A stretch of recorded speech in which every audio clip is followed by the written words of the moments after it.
Hi Stan, it's good to meet you again. Yeah, I didn't look in the daylight as well. In the daylight, which never normally happens. Now, your first pantomime at Swansea Grand Theatre would have been the 38th pantomime, which is now the 100th this year. I can't believe it. I know.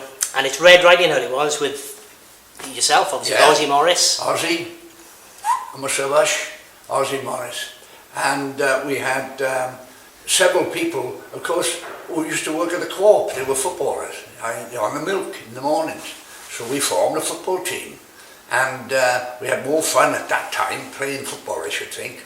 And because we were young and beautiful and, we used to take the knocks, it didn't affect us too much. That was a great pantomime, that. Really, I remember the wolf came from Llanelli. So he had a lovely Welsh Llanelli accent, saucepan accent, And Con, he was wonderful. Con was the great sort of in charge of everything. He had a little lisp like that. He used to talk about his moccasins. And Johnny Tudor used to tease him because, Johnny came along a bit later on, but when Johnny came along, moccasins and Con were one and the same. What a lovely time we had. And Mary was there in charge of the wardrobe. And of course I met, since I met relations of hers, I think it's her daughter, Tina, at the theatre. And we've spoken many times about the lovely times we had at the old Grand. Because in those days, I used to get the train back to Cardiff, see, milk train. I'd get on the train about whatever time it was, about 10 o'clock, and I'd be in Cardiff in, less than an hour. The owner of the Grand Theatre at one point was Rex Willis, the Welsh Rugby international legend. You have a great story on one of the pantomimes on your way home. Well, yes, I used to give me a lift home some nights because I didn't have a car for a long time, and then eventually I got a car. And one night I drove home to Cardiff, and I'm going up past Stormy Down, dropping down the other side, because this was the days before the M4, you see, and you had to go that way. And right in the middle of a roundabout, by where you turn off for Porthcawl, was a vintage Bentley, and in it was Rex, bless him. He'd had probably a few too many, just didn't see it coming. Finished up in the middle of the roundabout, and it was wet and so on. He couldn't get off, skidded. And eventually I managed to get a rope and tow him out, and on his way he went. But of course Rex, he gave the name of the cinema in Aberdare, Yeah, of course. The Rex Cinema. And he was a wonderful player, and a great guy, he was Rex. And an immaculate dresser as well. Oh, yeah, immaculate dresser. Yeah, and him and Trevor Ford, who I knew very well, was my great friend. Trevor Ford actually and I were in a little mishap flying-wise. I flew from Cardiff to Swansea, and Trevor came with me. And halfway over Port Talbot, I had an engine failure. I was only at about 3,000 feet. So quick, I had to think very quickly, either to go ahead or turn back or whatever it was. Anyway, I turned back, and I managed to make it back to Landau, and I called a mayday and managed to get back to Landau, right, and land. And within seconds, there was a police car just turning onto the old runway there, come to see if we were all right. And, wow, put quite the wind scary. up Trevor, mind I did. Didn't do me any good either. And you did the pantomime, the longest running at that point, was the Robinson Crusoe you did in 1969 with your great friend Johnny Tudor. Johnny Tudor was with me at the moment. Now we're doing a pantomime this year. It's a little cottage pantomime because it's only playing places like Blaenavon, Cwmaman, it's playing Bedwas, and it's also playing Penarth. And it infringes right around the Christmas period, Because I did, like at Cardiff, I was at the New Theatre for 5 years in Panto, way back in the 70s. But since then, I've been going out and doing different things. I was at Porthcawl for nearly 20 years with Panto. And yes, it's, I feel that's where I belong. At this time of year, don't care what I'm doing, but I feel I need to be in pantomime. Oh yes, I do. And everybody tries to remind me of it, And they talk about things, people that have worked wonderful. Rita Page was with us on one, and she was one of the only dames, known female dames, in the country, as you know. And she was a very popular woman in Newport, in the playgoers and that. She worked in the playgoers with her brother. Was she Welsh then? Was she Welsh? She was, yeah. But, you know, marginally, when you talk about Newport, people tend sometimes to claim Monmouth and so on, and, oh no, I'm English really, whatever. It gives them, it's the get out for them. But she was great, Rita Page, she was. And after the pantomime we did down here, we went on to do one in Bristol. And she was still the pantomime, she was still the dame.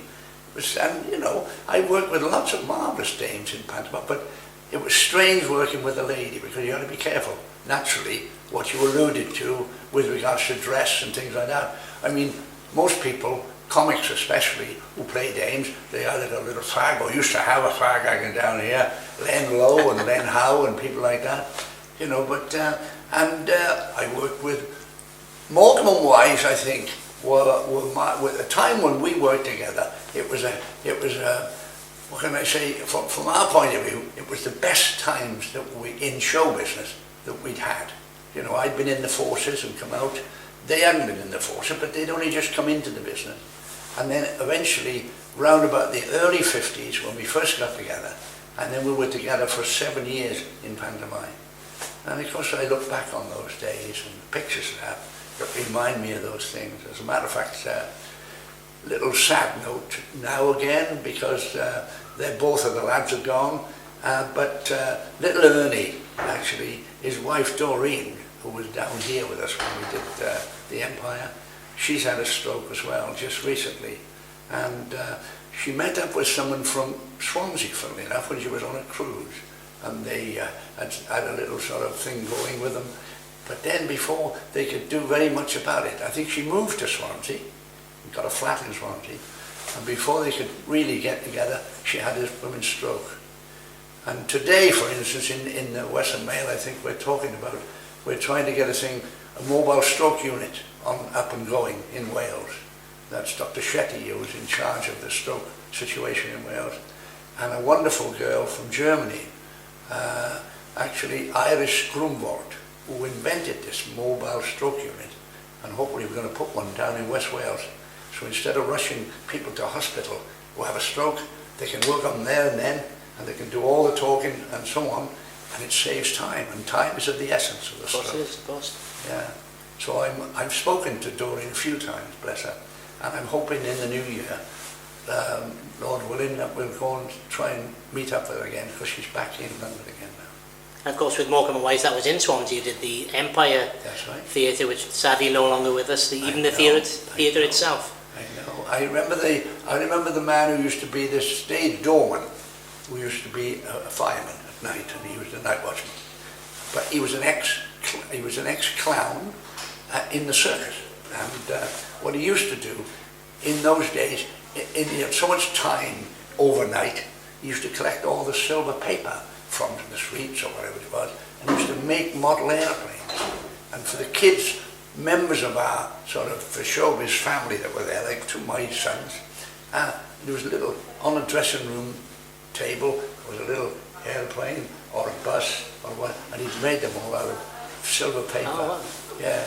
Was that the Harry Holmes? Was it the? I think so. He's a trick cyclist as well, isn't he? That's him. Ciclino, I think he was called. Cleaner or whatever. And you had some funny stories from the Swansea Grand as well, with people walking off. We had a funny story from there. You know, you've got to come in off the stage door, you walk straight in on the stage. Right? Used to be that bus road down the side there where they used to go down. There was a pub down a few doors down. The Volunteer Arms. That's the Volunteer, where we used to nip in for a quick whatever. And I went on to the opening in the show, and I'm out front doing my bit, and all of a sudden, on stage walks, someone, Coleman. He'd been delivering coal, and he was a bit of black here and there, but he didn't realise the show was on, and he walked straight in front of me, across to get to the other side, and as he passed, he just looked up and he said, "Oh, it's done, right?" And I said, I didn't really know what to say, but what do you do? It's so natural. I mean, I bet they didn't know what it was, sort of part of the show. So you had him on every night then, did you? Well, oh dear. Yeah, there was lots of fun backstage as well during that run. You would get periods where you get not bored, but you'd be doing the same show every night. Yeah, but we always used to do things to try and outdo one another for laughs. I mean, Eric and myself and Ernie, the day we first met, I always remember at the Lyceum Sheffield, And from the morning call at 10 o'clock or whatever it was, we laughed and joked for the whole of the day. And we were just, in our own way, trying to outdo one another and things like that. But that went on and on and on, and it lasted for about 7 years with me. Because we did the same show for about 5 years. Then we changed, we did Dick Whittington at the Dudley Hippodrome. And, but you know, those were marvellous times. They really were. You must remember all of the people that played the Grand. And I've always said, whenever you meet them, what a theatre, you know, what an audience. And the Swansea audience were just that. They were the best there was. You couldn't get better. I remember doing my first pantomime at the Grand, and I was a villain, really. I played the part of a robber. And I was tied up with a little dwarf, Royston Smith. And he was a bit of a lad. And of course we used to get our own back on him. We used to hang his braces on the back of the door because you couldn't reach him. You used to try and jump up and reach him, you know. I used to think of the days, in those days there wasn't too much work around for dwarfs. But now, of course, with The Hobbit and all these films, Harry Potter and so on, they've all come into their own. And Snow White as well, no? Well, of course, yeah. Wonderful. Aye. What days, what days. And John Chilvers would have been a big influence Wonderful for you. John, wonderful man, a great producer. Used to sort of stand for the three-card trick, really. But he always had something up his sleeve to bring us back to where he wanted us, you know. No, John was a great guy. Right? And like I say, you know, it was run by, I think it was the Jackson Withers circuit originally, because there were cinemas involved, and then the Aberdare Rex Cinema, which was called after Rex. Then there was Tonopah D, and there was a great number of theatres in those days run by like people like Rex Willis's dad, and Rex eventually, of course. Yeah. And your famous character Bonzo? Bonzo started. Wasn't he born in Swansea? Yes, he was. Yeah, in Swansea. I more or less, we suggested it, and it kept it in all the time. Originally, of course, it was a little pup, and then, of course, it became a little problematic. But he's still going strong, and he's even got a pup. But he's got to be 40 now, is he? I think. Well, more. You're joking. He must be about 500.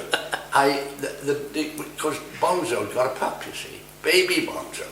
So the baby Bonzo comes on after I've introduced Bonzo, and but we get rid of him by putting him out to graze and telling him to go and count the sheep, and out he goes. And but the kids bring him presents every year.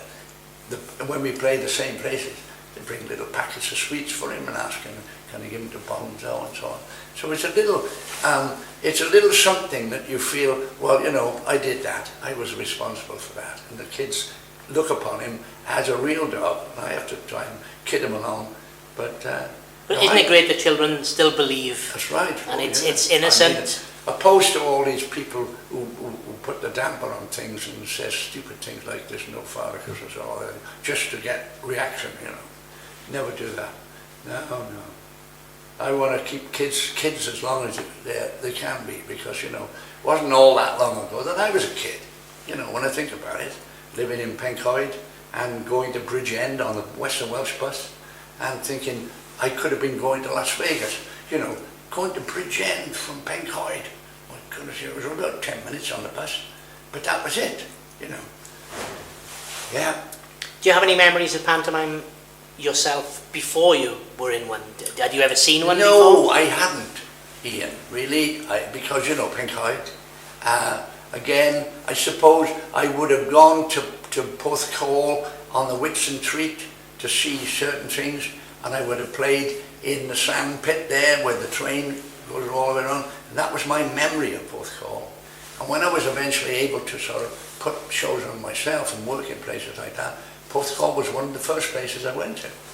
And of course it still had all those wonderful memories for me, because as a kid I used to go down there on the Whitsun Treat. Used to go along to the Pentecostal or whatever it was and get my card stamped, you know, so I could go on the Whitsun Treat. And obviously you've seen the Grand grow from a quite impoverished theatre when you first went there to the spectacle it is today. Well, let's be fair, there's no comparison. When you think of the size of the stage, the room they got backstage now, fantastic. They can put the biggest production at the moment, I would have thought, in the country on, no problem, which they do, you know. Oh, aye.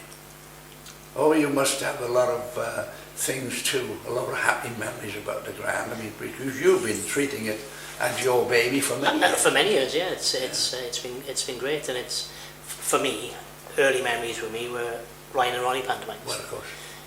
And I remember my dad would get us tickets for the front row when I was an 8-year-old child, and to see this colour, this spectacle, this silly comedy, slapstick comedy, was mesmerising. And I take my own children now, who my son's 23, doesn't want to come anymore. No, well, I did a few things with them, of course, not pantomime, but I mean, I did a few productions for the BBC with them, and we did like Dick Penderyn and things like that, and we did a thing called Welsh Not, you know, about not speaking Welsh in school, and that went into the curriculum anyway, and you see that in lots of schools now, they show that, you know.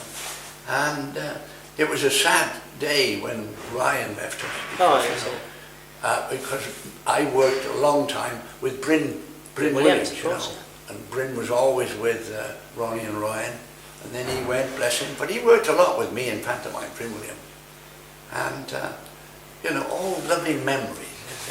But it is an introduction for a child who would probably never go to the theatre otherwise. Right. That was, I found that quite sort of. I always remember in colour, vivid colours. That was and the curtain warmers, right. and the overture of the band. I think that was the. You don't see that so much now. No. Well, you know, unfortunately, lots of it's gone to recordings and click tracks and. Yeah. But that's and it would have been full orchestras in your panto days in the Grand. It would be sort of 9-10 piece orchestra, yeah. And you'd have banter with the band. That's right. Was it Myrick James that would have been the. Yeah, he was great. Yeah, he was great. Absolutely. And the drummer would be bringing all the little special effects for you, and the. He had a terrible set of teeth, didn't he? What was his name? Like a mahjong set he was. You know, one up, one down, one round the corner, but a great drummer. Wonderful drummer. And of course the drummer was so important to a pantomime, especially a comic. You want to do this, you do pratfall, you do this, you trip, you do whatever it is. But that's what it is. Where's the drummer? Can I work with the drummer? And the speciality acts, which you don't see today, would have been a huge part of pantomime. Well, of course the Falcons were with me for a long time. And they came from Swansea. Of course, Eddie and Eileen, isn't it? That's right, Eddie and Eileen came from Swansea, and she became one of my sort of comedians. She was wonderful, was little. Because they used to do a slosh scene, didn't they? That's right. They did the rooms, getting the slosh over everything, and that's not seen so much. No, don't do that now. And the old Busy Bee. That's right, Busy Bee, yeah, the match gag. So this pantomime now you're doing is, which one, what's it called this year? We're doing Billy and Bob's meet Robin Hood and the Babes in the Wood. And we're doing the echo gag in it, because, you know, that's where the laughs are. Yeah. And we're doing the schoolroom scene in it, because that's where the laughs are. And they always said that they reckon we did the best schoolroom scene ever with Morecambe and Wise, myself. And it went for years, and they still carried on doing it after we weren't together in pantomime. And I was doing it in other pantomimes and so on. But, and the match gag with the old tapered thing up, you know, where you light the match, blow it out, and you keep lighting it up for the kids.